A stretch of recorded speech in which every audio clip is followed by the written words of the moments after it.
All right, one last question. You're a fantasy football player, so am I.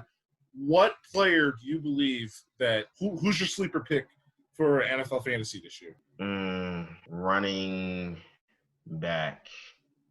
Gotta go running back. And I'm not gonna lie, it's probably Miles Sanders. Just because, and I hope you're not smiling because you agree with me. But it's no, because I already know how this is gonna go. You're gonna be like it's gonna be like the 4th round or 5th round, and we're just gonna. No, it's not gonna be like the 4th round. He's still gonna be there, and you're gonna be just ahead of. So the thing with the person with Chris and Langston, the thing with us is that we usually think alike when it comes to who we're gonna pick and when. So we usually have the same person in the same round, but it's whoever's picking first in that round ends up with that player. That's the problem we have. And when we'll look at each other, we'll talk to each other like, you took my player. And it'll go in the next round and be like, no, you took my player. And it's a back and forth the whole time. Okay, so that's what it is. So the reason he's laughing at Miles is because we probably both like Miles Sanders because, like, everybody's thinking. So Miles Sanders, his stats were like, you could say okay last year, but that's because he had a terrible start. But he ended like a top 5 running back in the league. Okay, if you look at his stats from like game like the 6th to the last game on, he ended the season like a top 5 running back. Just behind he would say Zeke and Saquon coming back. Like that's how good his stats were. So what he's projected, at least based off what Eagles fans know, to be the main number 1 running back in the Eagles offense, probably getting, receiving the carry 2-to-1 ratio compared to anyone else as well, which is why he's a sleeper pick, because the Eagles are really going to utilize Miles Sanders as long as he stays healthy, and he should stay healthy because he won't be the only back to run the ball as well, because, again, Doug Peterson loves that running back by committee, but Miles Sanders will be the featured guy. So you're going to expect close to like 20 touches, both running and catching the ball from Miles Sanders. The reason why he's a sleeper pick is because if you're not an Eagles fan, you may not know that about Miles Sanders. You may not know that at all. So, yeah, I'm like, for us when we have our draft day, because like normally like we all like to get together and like get wings and like draft together. It's gonna be like the 4th round, and like me and Langston just gonna look at each other and like, yep, and be like he's still there. He's still, and there's gonna be whoever ends up first in that round in the 4th or the 5th round. It's either one, 4th or 5th round, because running backs like Saquon, Christian McCaffrey,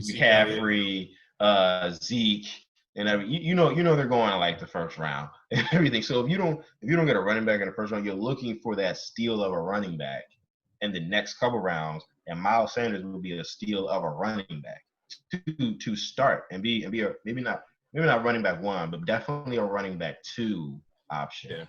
Yeah. Like Leonard Fournette for me last year, he was a running back 2 option, but I had to play him as a running back 1 because all the other running backs were gone. But I feel like Miles Sanders is going to be featured. He's going to be utilized. I think he'll be a good pick. It's just I have to look this man in the eye and find out when he's going to pick him and then try and beat him to it. Yeah, then I'm just going to look at you and like, I got your ass now. So, and it all depends on how, like, it's randomized, so it just depends on how it shakes out. Yeah. But no, Miles Sanders is a good pick, but I'm going to talk about, a guy I talked about earlier, Kyler Murray. Dual threat quarterbacks are almost a necessity if you want to win in like fantasy football.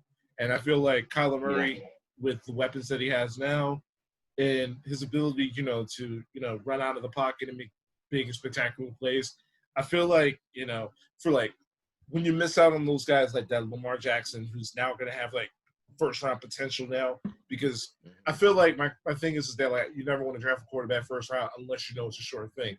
So it's like now you got Mahomes and like Jackson are like surefire things in fantasy. So it's like if you want to like, stack up your team a lot better with like running backs and like wide receivers, like Kyler Murray to me is a really good pick for you to have, especially like if you draft DeAndre Hopkins in the 1st round, you want to double up and get Kyler Murray. I feel like he's going to be a real sleeper pick. I feel like a lot of people are going to be, so enamored try to get, either your top tier running backs or like Lamar Jackson, like Patrick Mahomes, along those. And I feel like Kyler Murray's just going to be like sitting in like the 6th or the 7th round, like, hey, I'm here. Yeah, he will. And I'm like, sorry, Kyler, I missed you earlier. You're like 5'8", so like it's hard to see you. Yeah, that was mean, but yeah. That's mean, but he can play. He can play. No, yeah, like the way fantasy goes, it really depends on when you're picking in the round. So if you're picking early in the first round, you usually go like running back. If you're picking in the middle, depending on what's there, you go like maybe quarterback. Depending on the quarterback you're picking at the end, you usually go for like a high skill position, like 1 out of 3 tight ends or like a top tier wide receiver. Usually top tier wide receivers you get in the second round or anything like that. But yeah, it really all depends when you're picking in each round. So, and I usually end up always towards the end of the first round, which I'm fine with, which I am perfectly fine with. It's exactly where I want to be. So I usually end up getting a skill position. And I pick early second, and then you go after like another. So you like load up on skill positions. Yeah. And then just don't wait too long for a quarterback. Just don't wait too long. Yeah, because if you wait too long, you're gonna end up with Jared Goff. And that's going to be a downfall because he was very disappointing last year. Very disappointing. Like for last year, everything went according to plan for me. I think I picked up, his name escaped me, the Browns quarterback. His name Baker Mayfield. Yeah, Baker Mayfield. Yeah, I picked him up, and I was like, "Yo, he's a steal. We're gonna ball out because the Browns are gonna be nice," and they were not. And they were not. They were not. And I was so upset, and I'm just like. Everything went according to plan. It just Baker still sucks. He's not playing. He's not playing like I want him to. So I don't think it's gonna happen this year though. So that might be another sleeper. Yeah, and if you're wondering, I had Jared Goff last year. I'm like, you know what? Listen, he has really good weapons. Cooper Kupp, Robert Woods, Brandon Cooks. What can go wrong? Everything went wrong. The next thing you know, and I had to end up trading for Aaron Rodgers mid-season, and I'm like, the damage is already done. Yeah, he was. Like I think I picked up Carson Wentz again last year, and he wasn't bad, but he definitely wasn't MVP. Carson Wentz. It was disappointing. Yeah, that's what happens in fantasy.